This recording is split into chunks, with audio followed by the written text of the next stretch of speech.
the honor to guide you through some lessons today and help you to think like an astronaut. And I want to start with a question. Did you know that out of 118 billion people who ever lived on this planet, only 601 of them went to space and saw Earth from above? And within that group, there were only 24 people who've seen it like this. It's also called Earthrise. And it's been photographed by the team of the Apollo on its way to the moon, and one of them accidentally looked back and saw it, taking a picture which was forbidden with the mission control station because they should look up into the sky, into the vastness of space. So 1 out of 118 million people eventually becomes an astronaut. That is fascinating. And astronauts in space have been triggering imagination of mankind for decades already. You know, it makes you wonder what is out there. Would there be life? What will happen out there? And what is really interesting, that it doesn't matter whether it's boys or girls, doesn't matter when you're young or old, if you have a lot of money, like all those billionaires, paying 50 million a year to go up and to become a hero themselves. And what is also really nice when we travel across the country with the rockets, I always have, of course, children confessing to me that they want to be an astronaut, but also older people like you guys, and telling me, yeah, you know, my dream was to become an astronaut. Curious how many of those are here. Can you raise hands? Any people? 1, 2? People who might want to go to the ISS to see Earth from space? Maybe want to go to Mars, of course, and getting back? Yeah, getting back. That is really important, yeah. Yeah, absolutely, yeah. No, my name is Janine Geijssen, and I'm the managing director of the Space Bus Foundation. And I have a small confession. When I was young, I liked space. I liked Earthrise, for example. But, you know, growing up near the oceans, I was more in the Captain Cousteau part. And that made you probably wonder, why are you here? Why are you so passionate about those rockets? Why do you build them? And that all has to do with the personal story of astronauts. Not the TV shows, not the standard interviews, but the documentaries. Because when you dive into those documentaries, there's a fascinating story. And of course, it starts all with the selection process. Really, really difficult. You have to compete with 10,000 of other people, really talented, committed to become one of those 20 or 30 people who usually go to space within a decade. And then, of course, train 4, 6, 8 years, never being sure if they're sent up, because that could be changed right in front of them when the rocket is launched, that they learn to, that they hear that it's not possible for them to go. And then eventually they go through the hemisphere into the ISS, scheduled 24/7. Every minute is planned, doing all kinds of experiments, of course, working really, really hard. And then after months coming back, bone density, 20% less, quite a problem, can't walk that well anymore. And they come back down Earth. And on that moment, they changed their perspective. And the incredible thing is when you ask what changed your perspective, it actually has nothing to do with space. It all has to do with the moment that they look back and see that beautiful, fragile Earth. And it's also described in this way.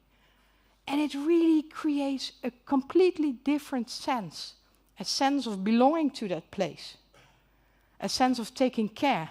And they have their own phrasing for that. They feel themselves real ambassadors of planet Earth. They feel a responsibility. And they talked about it with each other, but no one asked. But that's a fascinating story. And the second very interesting thing is that new perspective, that sticks to them. And it makes that they start to act. They act upon it the moment they're back. And the interesting thing is they don't become climate activists, all of them. Absolutely not. André Kuipers, for example, he called with the World Wildlife Fund, first call, and said, okay, can I help? And he brought it into education, great shows, Ziggo Dome, just to inspire future generations. But there are also astronauts who are architects. And you can imagine that if you're an architect and you have that different relation like this, your cities you build, they will look different. And when you're in technology and think about, for example, garbage or something like that, then maybe garbage isn't garbage anymore with a different perspective. Then it all of a sudden becomes a raw material and you can build something out of it. Fascinating stories. And they came on a moment in my life when I started to think about big topics. And I think you all had that once, that you start thinking, okay, climate change, sustainability. But more and more entered the global platforms. It was also about diversity. It was about inequality, inclusion, all kind of topics, big topics, complex topics. And the more I thought about it, the more complex it got, even difficult. And then, of course, there is that danger that you think, whoa, apathy, can't fix it, impossible. You know, I like the word impossible. It turns the light on. What if it would be possible? So for me, that was an interesting moment. I also had another nagging thought, and it had to do, of course, with my children. Oldest boy, turning 12, high school, questions. And I thought, oh my God, within 8 to 10 years, I would sit with him at the kitchen table, and what if he would ask me the question, Mom, what did you think? What did you do? And that I then would say, nah, you know, honey, Mommy was busy, job, you know, thought about it, but didn't have time. So then the story, of course, of the astronauts, but also the big topics, they came together. And then they made me thought of this guy, because he's one of the big thinkers, at least I think so. And he has a great phrasing. And he says, okay, je ziet het pas als je door hebt. And that it comes down like, okay, you only understand it, or you only see it when you really understand it. And that was what happened to me. We have those astronauts with a different perspective, and they start to act upon it. That is a beautiful story. And what if we could recreate that back on Earth and have all children of the future feel it? Because that is important. Eh? We don't tell them, but they experience it, feel it, take it to heart, draw their own conclusions. What if we could do that and show them that one world with that one people? What if we could make that happen?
Yeah, look at that picture over there. There's the Earth coming up. Wow, that's great. Oh, that's a beautiful shot.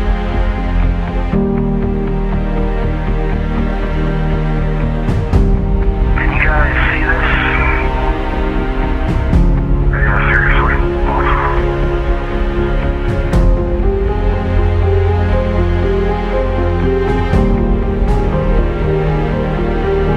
Consider again that dot. That's home. On it, everyone you love, everyone you know, everyone you ever heard of, every human being who ever was, lived out their lives on a mote of dust, suspended in a sunbeam.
I'm excited to share my personal experience with the next generation and offer them a new perspective on our planet. We are all astronauts of Spaceship Earth. Join us.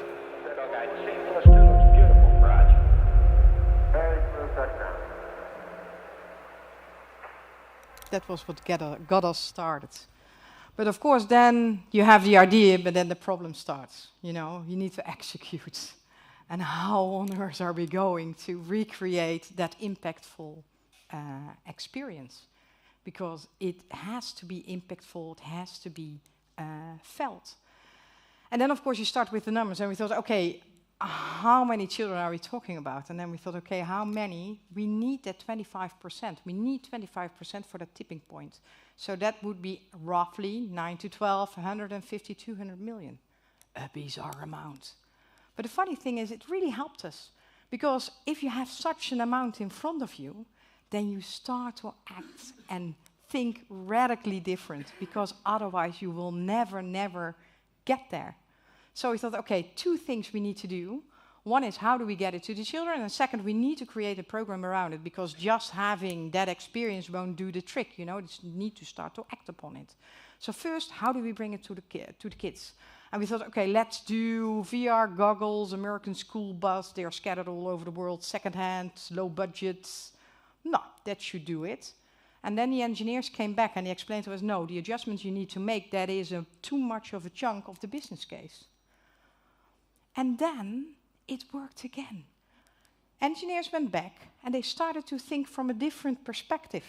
And they thought, what if we create something completely different? And they ended up with this. And this actually is fully scalable. Of course, the first one was quite difficult to build, but it's built in such a way that the more we have of them, hundreds, hopefully, in the future, the lesser the cost.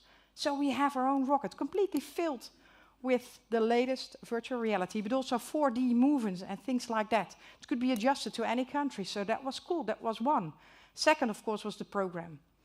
And we thought of the program like, okay, if we look at those children, they need the tools and the capabilities to act upon it. And we knew one thing for sure. It should be something with technology, because the solutions of the future has to do with technology. So we created a very interesting program for them, with science, mathematics, technology, things like that, but also from a virtual reality perspective. So it's much easier to get a relation and feel comfortable with technology, because whether they like it or not, our kids, they need to act with that. So within that program, we had that element. And the second element we added to it is something which they could belong to, because they needed to know that they're not alone out there, that they can do it together. So we thought, okay, why don't we give them the title of astronauts, you know, ambassadors of planet Earth, so they know they're together. And that is how we all got it started. And that is the program we made adjustable to any country, any curriculum in the world. And now, of course, I got the questions, okay, how are you doing? How is it going? And it's incredible. It still gives me goosebumps. What we see when we arrive at schools and the feedback we get from the teachers is that you actually see that those children, they're radiant. They look at the rocket, they tell you the stories about Earth and what they've seen there, what they personally have seen there. We see it in their eyes, and that's incredible. But also the very important point is we see that they start to act upon it. They make Earth deals for themselves with their classroom. And an Earth deal could be something practical, of course, and they're all small things, they're small steps, they're children's steps. But we have school classes, they decided that they would build a kitchen garden because they wanted to grow their own food, but also hand it over to other people in the neighborhood. We have children who told us, okay, at technology lesson, we build our own insect hotels and little solar systems, so we have our own light in the classroom. We have school classes explaining to us that they're sending postcards to the elderly because they are lonely sometimes. Shouldn't they get a card? Or maybe do a classic board game afternoon. It's incredible. But also technology, of course. We have school classes and they do challenges with prototypes to make the world a better place. So it's beautiful to see what happens. And they do it together. And I think that is something we need. So that is really a beautiful thing. And of course, we have all kind of other sort of results. 36,000 people were already welcomed by us in the rocket. More than 90 nationalities. Interesting to see that although the cultures differ for this program, there's more that connects than divides within that. We have teachers with incredible ratings, 9.3 out of 10. That's cool. We have waiting lists in the Netherlands, and they start to grow also in France, Belgium, Germany. We were there last year for the first time. So it's cool. It works. It actually works. And then I forgot what I wanted to say, and now I know again. Are we there yet? No. 25%. That's a massive number. We need more money. We need more sponsors. We need more partners. We need more people to achieve that goal. Because how cool would it be if eventually we could give this experience and this plan to 25% of the children across the world? It would be great if you would join us. And thank you very much.